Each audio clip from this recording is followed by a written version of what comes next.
Si X, hindi mo siya kaibigan. Hindi mo rin siya kaaway. Siya yung taong nakasama mo sa nakaraan na gumawa ng magandang alaala.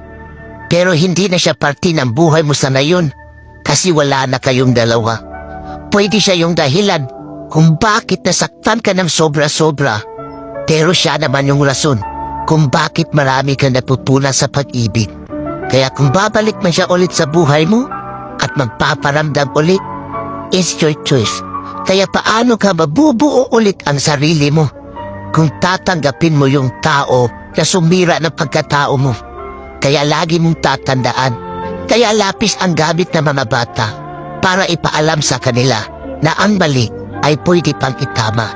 Kaya naman ballpen ang gamit natin para ipaalam sa atin na hindi na tayo bata, na para ulit-ulitin pa ang pagkakamali